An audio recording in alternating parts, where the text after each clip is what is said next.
mulheres mais jovens a amarem seus maridos e seus filhos, a serem prudentes e puras, a estarem ocupadas em casa e a serem bondosas e sujeitas a seus maridos, a fim de que a palavra de Deus não seja difamada. Da mesma maneira, encorajem os jovens a serem prudentes.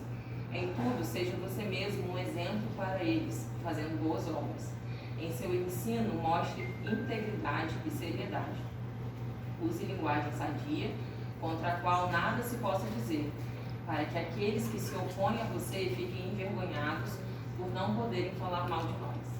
Ensine os escravos a se submeterem tudo a seus senhores, e procurem agradá-los a não serem respondões, e a não roubá-los, mas a mostrarem que são inteiramente dignos de confiança, para que assim tornem atraente em tudo o ensino de Deus, nosso Salvador. Porque a graça de Deus se manifestou salvadora a todos os homens.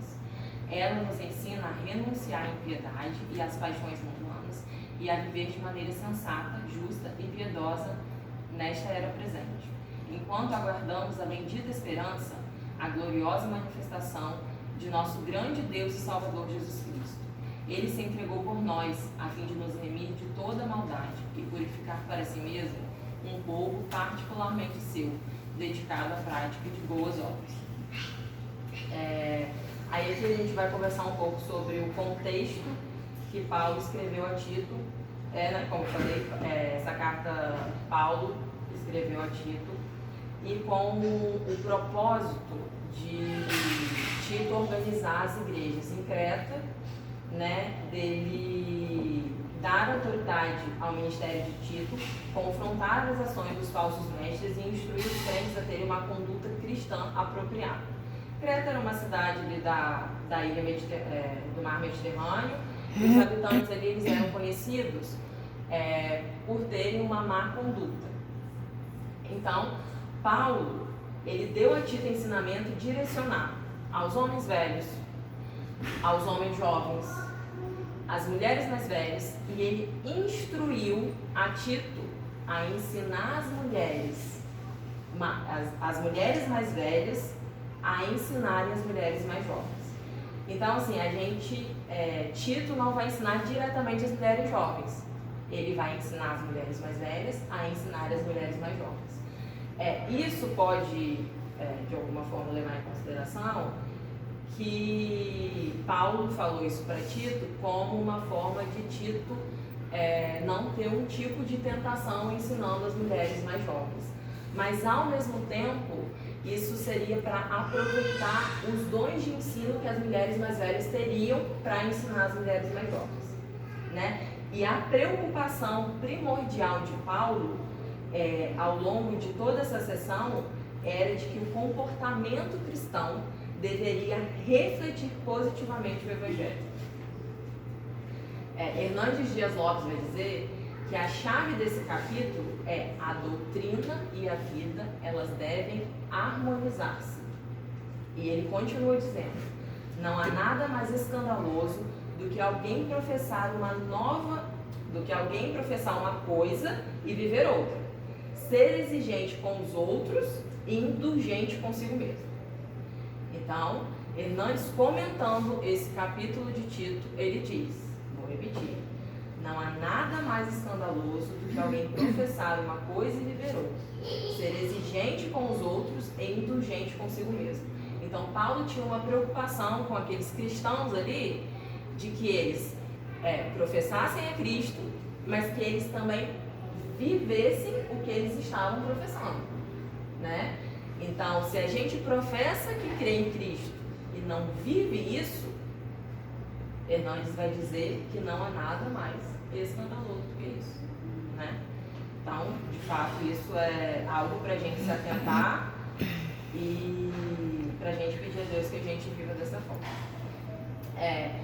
Nesse encontro aqui, eu não vou querer tratar de cada virtude, Porque Paulo ele vai elencando algumas virtudes que uma mulher cristã, sendo ela mais velha ou mais nova, deveria ter. Quais são elas? A sermos reverentes em nossa maneira de viver, não sermos caluniadoras, nem escravizados ao muito vinho, a amarmos nossos maridos e filhos, a sermos prudentes e puras, bondosas e sujeitas ao nosso marido. Essas virtudes, elas precisam ser trabalhadas. Elas precisam ser buscadas e desejadas por todas nós. Elas nada mais são do que um reflexo da nossa vida cristã, da nossa vida com Deus. As boas obras, elas não vão nos levar à salvação, mas as nossas boas obras, elas refletem a nossa salvação. Se nós somos salvos, nós refletimos boas obras, né? Então, se nós somos salvos, nós refletimos aos outros as boas obras. As outras pessoas, que acredito que deve ter sido uma das preocupações de Paulo, que aquele povo cretense ali visse no povo de Deus as boas obras, algo diferente. A salvação sendo, o evangelho sendo testificado. Essas virtudes e boas obras, elas precisam ser trabalhadas e podemos trabalhar elas aqui, né, de forma em grupo, podemos trabalhar ela de forma no discipulado, mulheres mais velhas ensinando as mulheres mais jovens. A Marta Piz conta em seu livro Sábia e Conselheira que um momento da sua vida, uma igreja pediu que ela fizesse um seminário baseado no ministério de Tito II.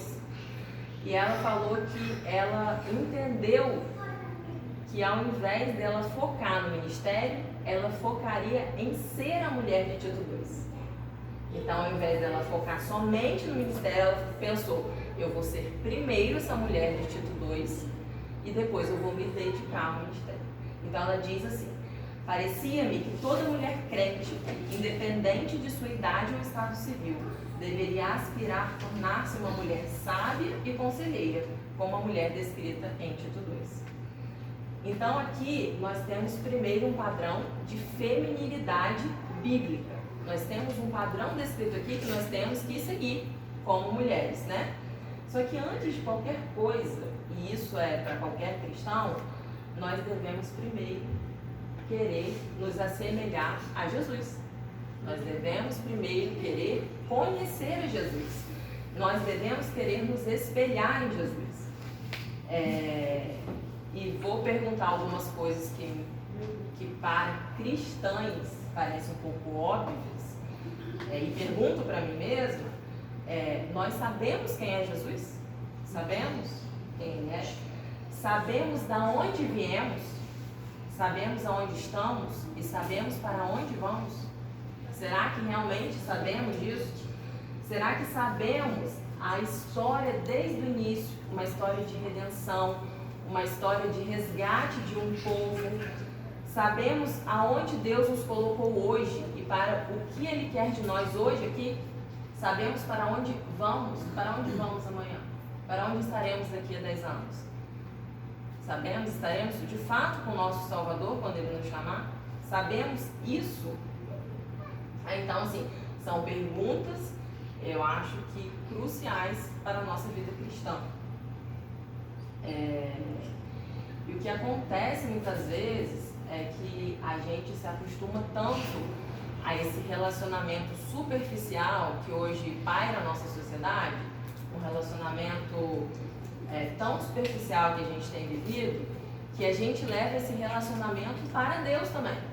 A gente vive um relacionamento superficial com Deus e esquecemos, a gente vai surfando na onda, por cima da onda, e a gente esquece que no fundo do oceano há belezas que a gente só vai conseguir enxergar se a gente se aprofundar. Então, a nossa relação com Deus, a gente tem que buscar se aprofundar.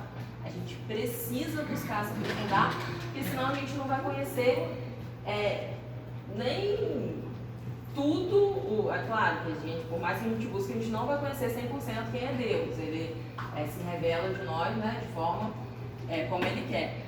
Mas se a gente ora rasamente, lê a palavra rasamente, o que a gente ter vai ser um evangelho raso, né? A gente vai conhecer o que está ali na superfície. A gente não vai conhecer a beleza total do evangelho e aquilo que Deus quer nos mostrar, porque nós estamos na superfície. Nossa relação com Deus e a nossa salvação, ela é individual, mas o nosso cristianismo, ele é relacional, né?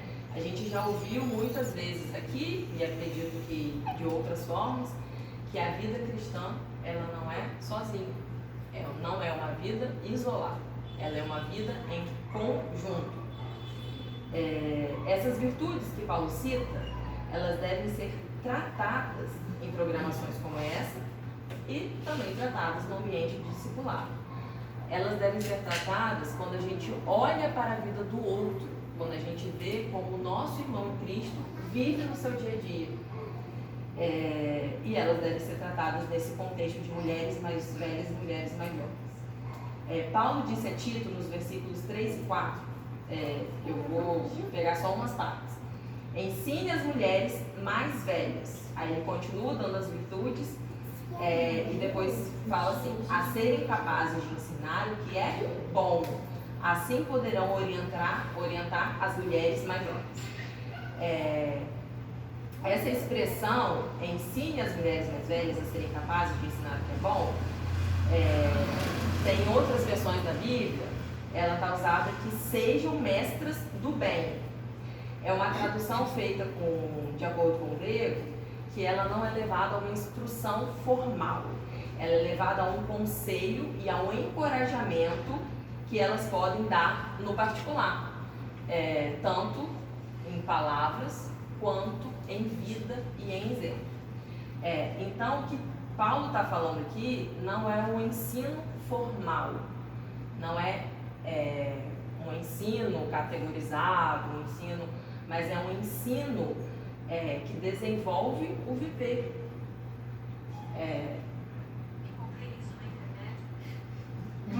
É um ensino que se desenvolve no viver, e esse tipo de instrução e de ensino, ele só vai ocorrer quando ocorre a comunhão e a comunicação entre as irmãs. Susan Hunt é uma escritora, ela escreveu um artigo sobre esse tema, ela diz assim: a passagem não dá uma ideia específica para as mulheres mais velhas, né? Ela quer dizer que não diz lá que você tem que ter acima de 40 anos, 3 filhos, ser esposa, enfim. Ela não, aqui essas mulheres mais velhas que Paulo fala, não tem essas categorizações que devem discipular as mulheres mais jovens.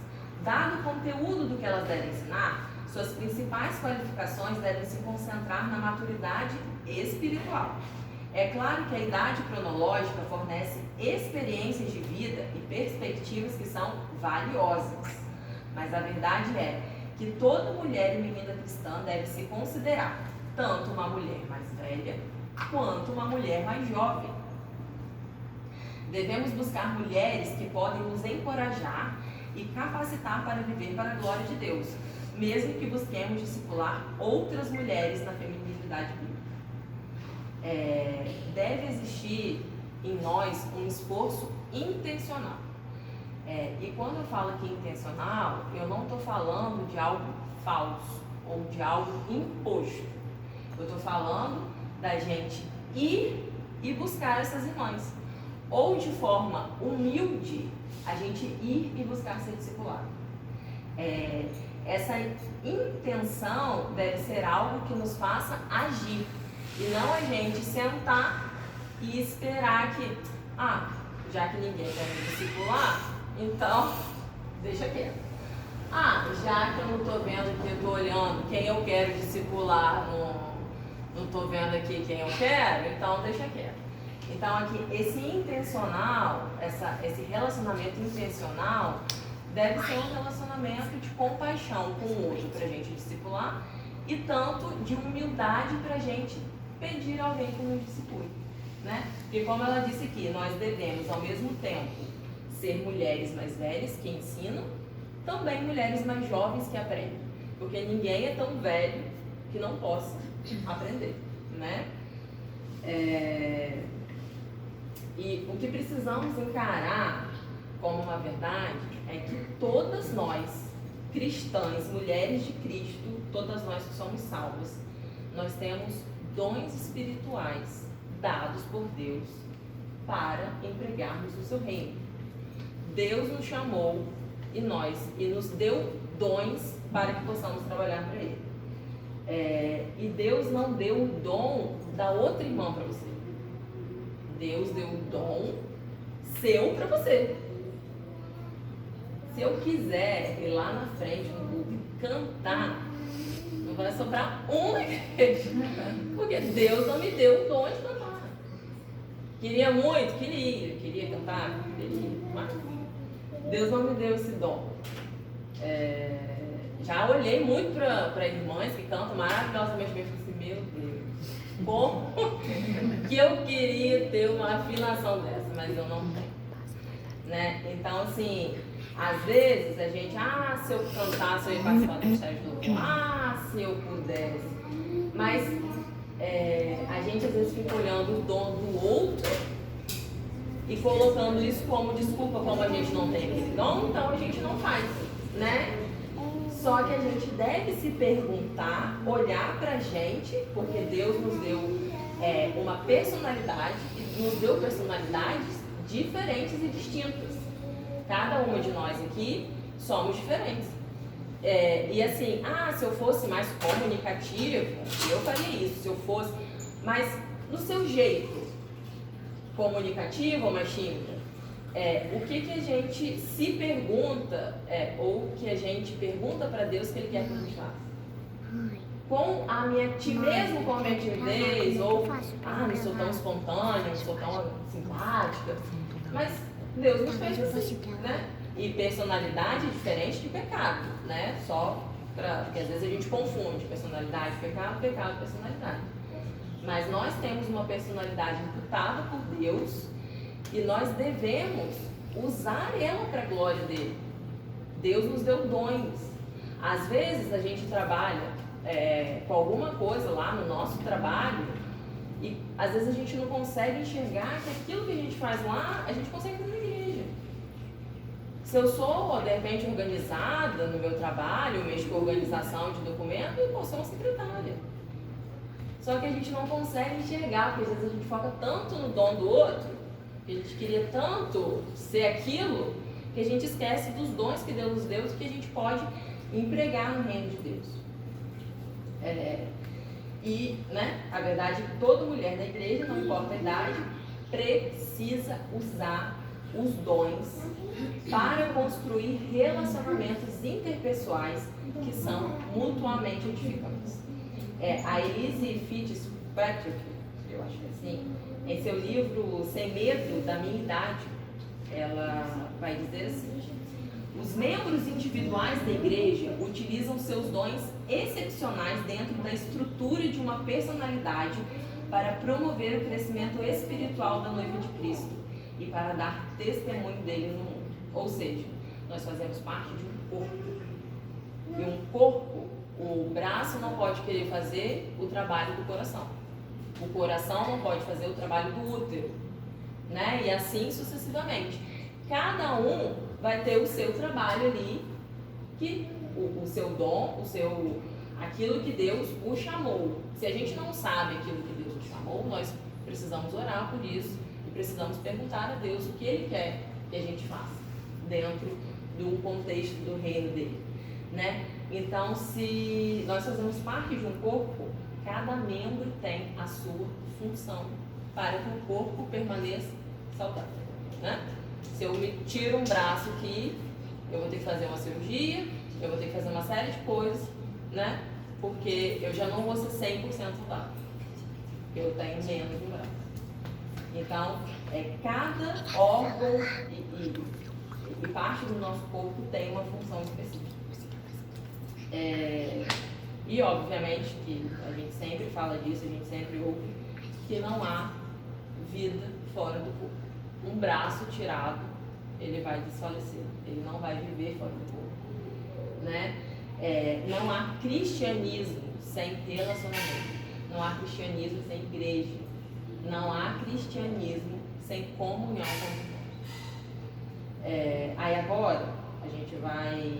Eu dei, Mônica, você distribuiu todo? Sobrou algum? Não, sobrou. Sobrou? Sobrou. Sobrou quanto aí? 4, 5. Carla e Márcia estão? O papel da Carla e a Márcia.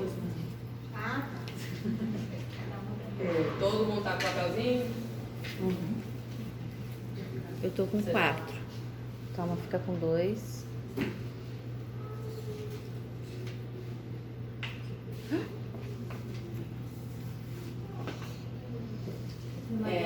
Não, tá bom. O Mark Deb, do Ministério 9 Marcas de uma Igreja Saudável, ele, em seu livro sobre discipulado, ele cita algumas objeções que estão aí com vocês.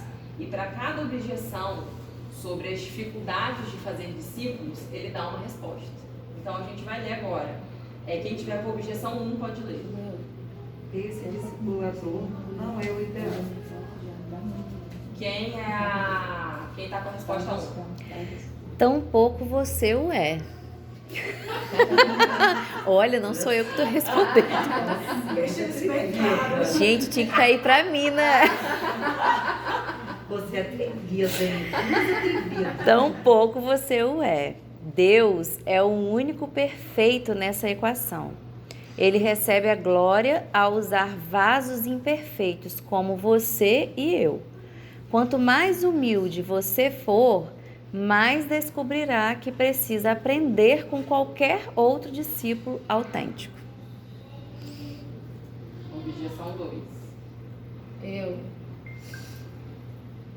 Se uma pessoa sempre ouvir a seu discipulador, ela pode não se submeter mais a outras boas autoridades, como pais, ou marido, ou igreja. Resposta 2. Quando bem realizado, o bom discipulado estimulará a submissão adequada a quaisquer autoridades estabelecidas por Deus. Objeção 3. Tudo isso lhe parece muito egocêntrico e arrogante. Resposta 3. Entendo que isso lhe pareça assim, mas o discipulado cristão nos conclama a seguir alguém apenas na proporção em que a pessoa segue a Cristo. Ele não nos chama a seguir o estilo de outra pessoa, suas preferências culturais, sua sabedoria secular ou seus hábitos pessoais. A mídia que a prática de fazer discípulos nos chama para servir de modelos e imitar a Cristo uns para os outros. Isso é, de fato, bastante humilhante, mas acima de tudo, trata-se de algo simplesmente bíblico. Objeção 4. Isso não é ser intrometido e impor-se a outra pessoa? Resposta 4. O discipulado cristão funciona com base em um relacionamento formado a partir de um acordo. Objeção 5. Não preciso disso. Quero dizer, sem dúvida, as coisas mais importantes na vida cristã são autoevidentes. Assim, estou muito ocupado para fazer desse assunto uma prioridade. Resposta 5. Isso nos faz lembrar a síndrome do cavaleiro solitário. Jesus não morreu por indivíduos isolados, mas pela igreja. Ao adotar você, Deus inseriu em uma família, para que agora você tivesse irmãos e irmãs. E mais, ele afirma que demonstramos ser membros da família de Deus e amá-lo mediante nosso amor uns pelos outros. Fazemos isso pelo meio da submissão à igreja local e da comunhão com ela. Sim, o cristianismo sempre é pessoal, mas não particular. É preciso envolver-se com toda a vida de outras pessoas e elas precisam envolver-se com você. Deus é o único que não precisa ser ensinado. Objeção 6. Isso é apenas para pessoas extrovertidas. Resposta 6. Não, isso é para cristãos. O número de relacionamentos que você terá, sem dúvida, poderá variar de acordo com a sua personalidade, as circunstâncias da vida e etc. Mas não manter nenhum relacionamento dessa natureza não é uma opção para a fé centrada no amor e no perdão. Conversar com cristãos maduros o ajudará a pôr em ordem essa área de sua vida. Objeção 7. Não consigo discipular. Sou imperfeito, muito jovem e cometo muitos erros. Resposta 7. Se você é um verdadeiro seguidor de Cristo, tudo o que precisa fazer é compartilhar o que sabe, não o que ignora. Para muitas pessoas à sua volta, isso significa compartilhar o Evangelho. Em relação a outros membros da igreja, pode significar dar início a conversas espirituais, ao formular perguntas, compartilhar o que você está aprendendo e orar por eles. Qualquer pessoa que siga Cristo de verdade é capaz de discipular. Então, ele elenca algumas objeções, né, que as pessoas vão falando e dá respostas de acordo com aquilo que a Bíblia diz para essas objeções. Então, na verdade, não tem desculpa. Né? Ele falou aqui várias coisas que nós não temos desculpa para não discipular ou ser discipulados. E o que nos deve motivar a discipular outros irmãos? O que nos deve motivar a trazer essas irmãs para perto do nosso convívio, para a maneira como vivemos? O que deve nos motivar de forma humilde a chegar para alguém e pedir para ser discipulado? Por que a gente deveria viver tão sacrificialmente, já que se relacionar com o outro, a gente poderia fazer uma lista enorme de tudo que a gente vai ter que deixar de lado, de tudo que a gente deixa quando a gente se relaciona com o outro. Então, por quê? Por que isso? Tito, capítulo 2, versículo 5 nos responde: para que a palavra de Deus não seja difamada. Então, quando uma mulher piedosa é uma testemunha do Evangelho, ela traz honra e não desonra a palavra de Deus.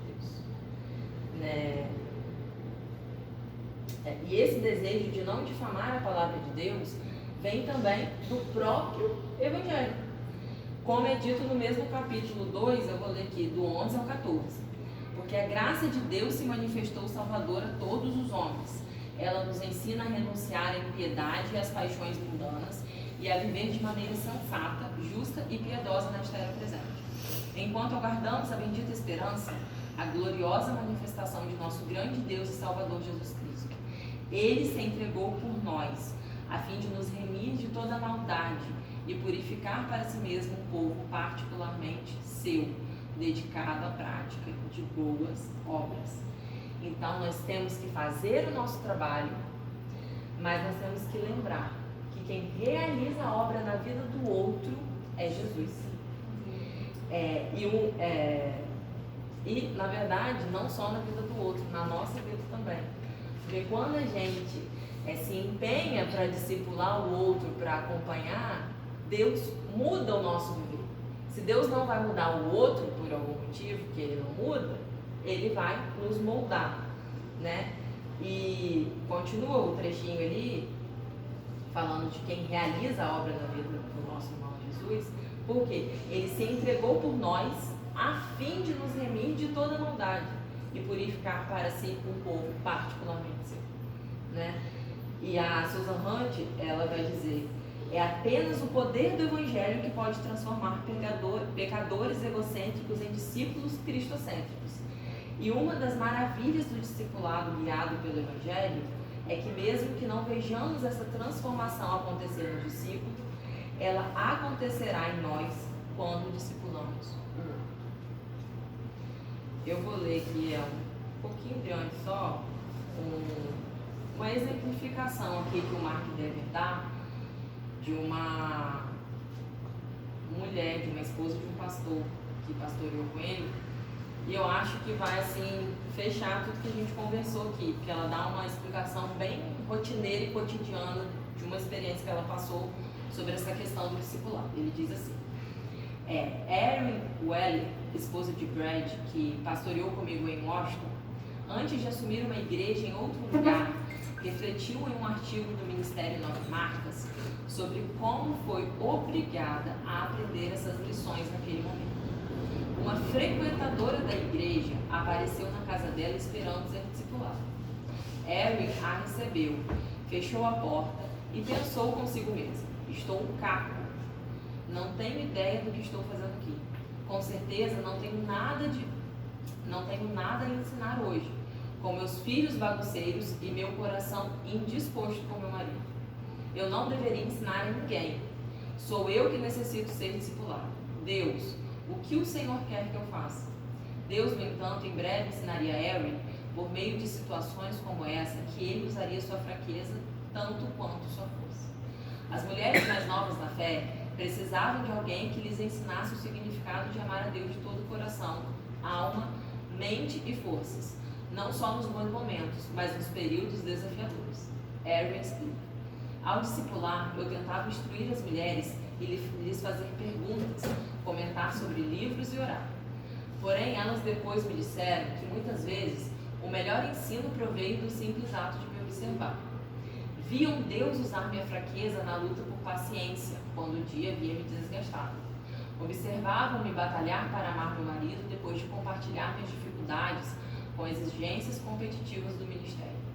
Essas mulheres estavam assentadas na primeira fileira, ela observa, enxergando-a como um verdadeiro vaso de barro que ela era. Todavia, aprender essa perspectiva do Evangelho a estimulou a continuar derramando-se como uma oferta de bebida, sabendo que Deus usaria sua fragilidade como uma tribuna para demonstrar sua força. E certamente Deus se mostrou fiel repetidas vezes para suprir tudo o que fosse necessário para que ela amasse e servisse essas jovens irmãs. Ela conclui.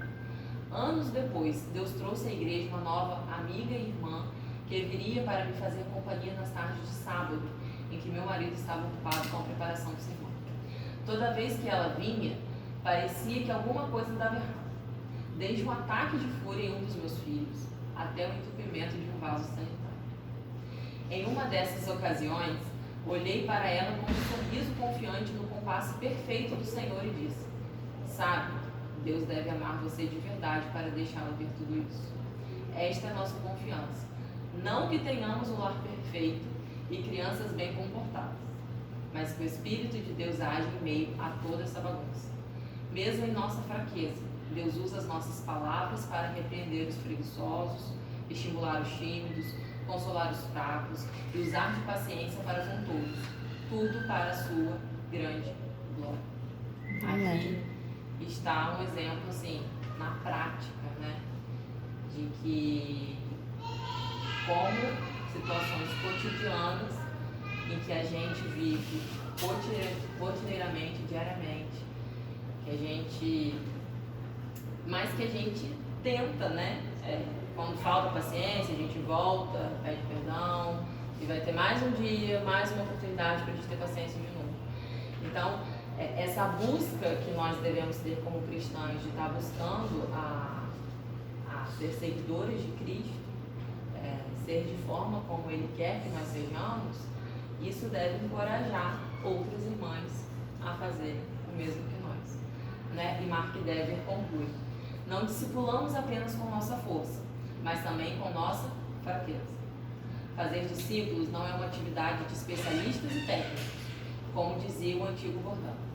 Trata-se de um mendigo apontando o pão para outro.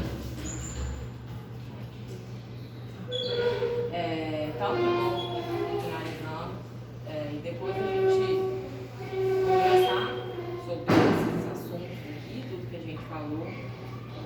Eu vou fazer um encorajamento para mim e para vocês, que a gente peça a Deus que sejam as mulheres mais velhas e também as mulheres mais novas, né?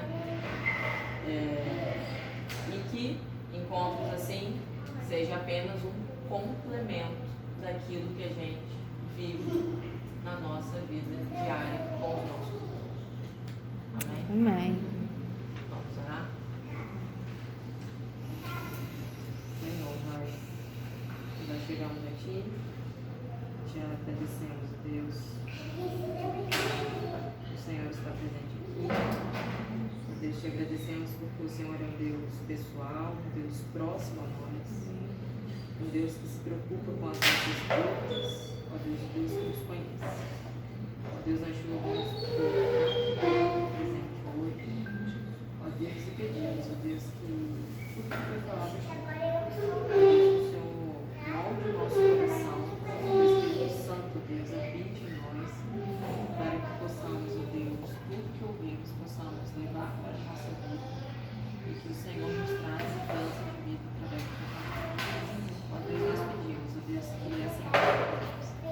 que o Senhor coloque esse desejo no nosso coração de nos tornarmos uma mulher mais velha para alguém que está ao nosso lado, mas também nos tornarmos uma mulher mais jovem, ó Deus, com humildade para sermos discipulados.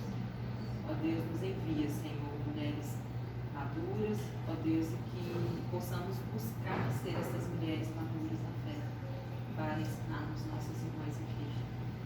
Ó Deus, nos abençoe esta igreja, seja conosco, em nome de Jesus.